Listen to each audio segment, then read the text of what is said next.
جو کچھ بھی میں نے عرض کیا یہ حج کے متعلق عرض کیا، اس کا ایک بڑا اہم حصہ مدینہ منورہ حاضری کے بارے میں، چونکہ وقت پورا ہو گیا اور وہ رہ گیا اور میرے ذہن سے نکل گیا، لیکن مدینہ منورہ حاضری کا تذکرہ کیے بغیر اٹھنا ایک گناہ کبیرہ لگتا ہے۔ حج کا تو بڑا عجیب تتمہ ہے، رحمت دو عالم صلی اللہ علیہ وآلہ وسلم کے خدمت میں حاضری۔ بس دو باتیں اس بارے میں عرض کرنا ہے، اب تو بہت کچھ کیا جانا چاہیے، ہزاروں گھنٹے بھی انسان اگر مدینہ حاضری کے بارے میں بات کرے تو کچھ بھی عرض نہیں کر سکتا۔ بس دو باتیں، مدینہ حاضری کے موقع پر ہمارے دل کا جذبہ اور نیت کیا ہونی چاہیے، کیا کیفیت ہونی چاہیے۔ اللہ تعالیٰ نے قرآن مجید میں اشارے فرمائے، ارشاد ہوا اذا جاءك الذين يؤمنون بآياتنا فقل سلام علیکم كتب ربكم على نفسه الرحمہ۔ آئے اللہ نے اپنے محبوب محمد رسول اللہ سے فرمایا، اے میرے محبوب جب آپ کے پاس ایمان والے آیا کریں تو آپ ان سے کہا کیجئے کہ سلام علیکم۔ اللہ اکبر۔ ہم تو یہ امید کرتے تھے کہ ہم کو حکم دیا جائے گا کہ جب تمہاری قسمت کھل جائے اور تم کو میرے محبوب کے دربار میں حاضری کا موقع ملے تو چوکنا مت، ادب سے سلام عرض کرنا اور سلام پڑھنا۔ مگر کمال ہے، اللہ تعالیٰ یہ کہہ رہا ہے یہ میرے گنہگار امتی جب تمہارے پاس آئیں تو یہ بیچارے ڈرے سہمے ہوں گے، گھبرائے ہوئے ہوں گے، ان کی ہمت نہیں ہو رہی ہوگی تمہارے روضے کے سامنے کھڑے ہونے کی یا تمہاری زندگی میں تمہارے سامنے کھڑے ہونے کی، تو تم ان کے دل کو تسلی دینے کے لیے ان کے سلام سے پہلے تم ان کے لیے سلامتی کی دعا کر دینا، تم بہت سلامتی کی دعا کر دینا، فقل سلام علیکم۔ اور کیا کہنا، اس کے بعد کیا کہنا ان بندوں سے، كتب ربكم على نفسه الرحمہ، میرے امتی ہو ڈرو مت، اللہ نے تم پر اپنی رحمت کو اپنے اوپر لازم کر لیا۔ آئے آئے، عجیب بات ہے، عجیب بات، عجیب بات۔ یعنی میں کیسے کوئی دنیا کا انسان اللہ کی رحمت کی حدود کو بیان کر سکتا، کوئی انتہا ہے؟ اگر اللہ تعالیٰ یہ کہتا کہ جب ایمان والے بندے آئیں محمد تو ان کو تم کھڑا رکھنا، ان کو دھوپ میں کھڑا رکھنا، ان سے پوچھنا تم نے میری سنتوں کا کتنا اتباع کیا، ان کا جائزہ لینا، ان کا امتحان لینا، کتنے پاک ہیں کتنے ناپاک دیکھنا۔ میرے اللہ تو نے اگر یہ حکم دے دیا ہوتا اپنے محبوب کو تو ہم سب کے سب بھگا دیے گئے ہوتے، ہم کے سب کے سب جدہ ایئرپورٹ ہی پر، بمبئی ایئرپورٹ پر فرشتے کھڑے کر دیے جاتے، چڑھنے نہ پائے جہاز پر یہ مجرم، اترنے نہ پائے مدینے کے پاک زمین پر یہ گندے سیاکار امتی، انہوں نے میرے محبوب کا دل دکھایا، مارو اور بھگاؤ ان کو۔ سچ تو حق تو یہ تھا ہمارا، مگر کمال ہے، کون کس کی ہمت ہے کہ وہ اللہ کی رحمتوں کو، محبوب کی شفقتوں کو بیان کر سکے۔ اللہ تعالیٰ کہہ رہا ہے میرے بندوں ان کے سلام کا انتظار کرنے سے پہلے تم خود ان کو سلام کرنا، فقل سلام علیکم كتب ربكم على نفسه الرحمہ، اور ان کو پہلے خوشخبری سنانا۔ واقعی مدینے کے دربار میں پہنچتے وقت ہر گنہگار سے گنہگار امتی کے دل میں کچھ امید کی عجیب سی کرن جاگتی ہے، وہ ایک عجیب سی چیز ہوتی ہے کہ امتی گنہگار سے گنہگار امتی یہ کہتا ہے اس دربار سے تو خالی کوئی آج تک گیا نہیں ہے، میں بھی خالی نہیں جاؤں گا۔ کون جانے کہ جو امید کی گرن اس وقت ہمارے اور آپ کے دلوں میں جاگتی ہے وہ حضور کے اسی سلام اور خوشخبری والے کلام وہ پیام کا اثر ہوتا۔ آواز تو نہیں سنائی پڑتی ظاہر ہے، لیکن دل تو، روح تو کچھ نہ کچھ سنتی ہوگی، اثرات تو پڑتے ہوں گے۔ کیا یہ بات سے حضور کی زندگی تک محسوس تھی؟ اذا جاءك الذين يؤمنون بآياتنا بس زندگی میں جو ایمان والے پہنچ گئے اور ان سے آپ کہہ دیں گے سلام علیکم. ہم اپنے اللہ سے ایک امید کے ساتھ ایک بات کہتے ہیں کہ اللہ زندگی میں تو جو صحابہ آتے ہوں گے وہ تو بڑی قربانیوں والے بڑے تقوی والے آتے ہوں گے, ان کو سلام اور رحمت کے پیام کی جتنی ضرورت تھی, اے اللہ آپ کے محبوب کی زبان سے سلام اور رحمت بھرے پیام کی ہم کو ضرورت ان صحابہ کے مقابلے میں لاکھوں گنا زیادہ ہے, ہم زیادہ محتاج ہیں. اور اے اللہ ہم یہ بات پختہ عقیدے کے طور پر جانتے ہیں کہ آپ کے محبوب کی وفات اور آپ کے محبوب پر اس طرح کی موت نہیں آئی ہے جس طرح کی دنیا کے عام انسانوں پر آتی ہے. ہمارا پختہ یقین ہے. کتاب و سنت سے یہ بات بالکل ثابت ہے کہ اللہ کے رسول صلی اللہ علیہ وسلم کی حیات تو اور طاقتور ہو گئی. ایک خاص قسم کی حیات میں آپ ہیں.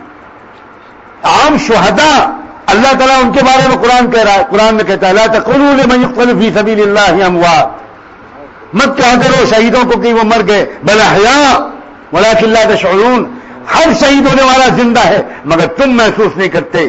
کیا شہیدوں کا سردار اس دنیا کے اندر اپنی حیات قبیطر کے ساتھ موجود نہیں ہے اپنی قبر اثر میں؟ تمام انبیاء اور تمام اولیاء کے جسموں کو اللہ تعالیٰ محفوظ رکھتے ہیں. خاص طور پر انبیاء علیہ السلام کے بارے میں بخاری و مسلم کی روایت میں آتا ہے کہ وہ تو احیاء عند ربهم یرزقون, ان کو تو رزق ملتا ہے وہاں وہ حیات کے ساتھ. اور تبھی تو وہ واقعہ پیش آیا تھا صحیح مسلم کی روایت کے مطابق کہ ایک شخص نے مسجد نبوی کے بغل میں ایک دیوار میں کیل ٹھوکری کھڑی کر دی. حضرت عائشہ کی آواز آئی, حضرت عائشہ نے حجرے سے جلدی سے بھیجا کسی کو, ارے جاؤ جاؤ اس سے کہو یہ کیا کر رہا ہے, یہ کیل ٹھوک رہا ہے, اللہ کے رسول کو تکلیف ہو رہی ہو. کیا مطلب ہے اس کا؟ اور کیا مطلب ہے اس بات کا کہ سعید ابن مسیب رضی اللہ تعالیٰ جو عظیم التابعی ہیں, ابن عباس کے سب سے عظیم شاگرد, تابعین میں مفسروں کے سردار, ایک مرتبہ مدینہ منورہ میں بھیانک آگ لگ گئی, سارے لوگ مسجد نبوی آنے سے محروم رہ گئے, مسجد نبوی خالی ہو گئی. 3 دن 3 راتیں ایسی گزری کہ کوئی مسجد نبوی آ نہیں سکا, چاروں طرف آگ تھی. سعید بن مسیب نے کہا کہ میں نے اس آگ سے بھاگ کر مسجد نبوی ہی میں پناہ لی, کہ میں گھر میں نہیں رہوں گا, میں اور کہیں نہیں بھاگوں گا, میں تو مسجد نبوی ہی میں رہوں گا. ابن مسیب کہتے ہیں میں نے 3 دن کوئی اور اذان دینے والا تھا نہیں, میں نے 3 دن روزے اثر کے اندر سے اذان کی اور نماز کی آوازیں خود سنی. اور آپ آگے بہت سی اور باتیں کہی جا سکتی ہیں, نہ میرا مقام ہے ان باتوں کے کہنے کا, نہ آپ میں تحمل ہے ان باتوں کے سننے اور سمجھنے کا. امتیوں کو جب بھی دربار نبوت میں حاضری نصیب ہو وہ یہ سمجھ کر جائیں کہ ہم رسول پاک صلی اللہ علیہ وسلم کی مجلس میں حاضر ہے. اس طرح جائیں کہ جیسے زندگی میں مجلس میں حاضری کا موقع ملتا اس وقت ہمارے دل کی کیفیت کیا ہوتی, اس وقت ہمارے اندر کیا کیفیت عشق و محبت کی ہوتی, خوف کی ہوتی, ادب کی ہوتی. اس طرح کی کیفیت کے ساتھ جائیں. اللہ کے رسول سے ہمیں دعا نہیں مانگنی, ان سے ہمیں کچھ نہیں مانگنا, مانگنا اللہ سے, مانگنا اللہ سے ہے, مانگنا اللہ سے ہے, بالکل اللہ سے مانگنا ہے.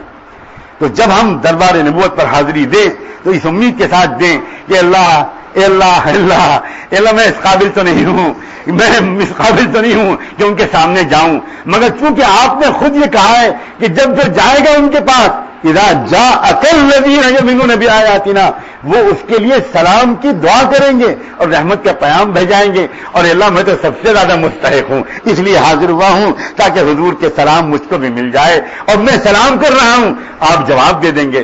یہ ہے ادب وہاں حاضری. ایک دوسری آیت میں اللہ تعالیٰ نے ارشاد فرمایا وَلَوْ أَنَّهُمْ إِذ ظَلَمُوا أَنفُسَهُمْ جَاءُوكَ فَاسْتَغْفَرُوا اللَّهَ وَاسْتَغْفَرَ لَهُمُ الرَّسُولُ لَوَجَدُوا اللَّهَ تَوَّابًا رَحِيمًا.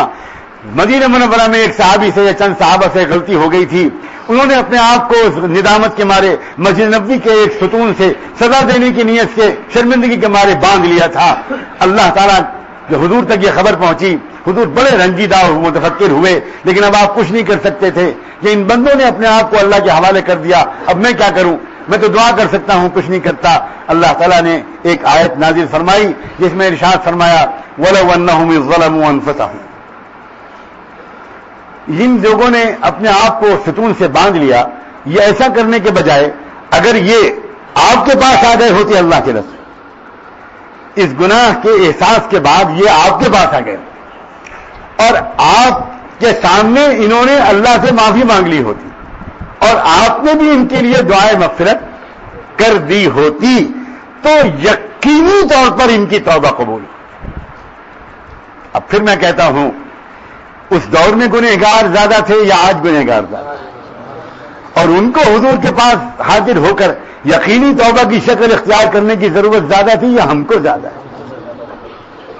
سلام ہو ان صحابی پر جو شام سے سفر کر کے آئے اور آ کر قبر اطہر پر کھڑے ہو کر یہی آیت پڑھی اور کہا کہ اللہ جب آپ کے رسول اس حیات دنیاوی میں تھے اور ہم سے کوئی گناہ ہوتا تھا ہم آ کر وہاں اقرار کرتے تھے, اللہ سے ہم خود معافی مانگتے تھے اور حضور بھی ہمارے لیے معافی مانگ دیتے تھے, ہماری بخشش ہو جاتی تھی.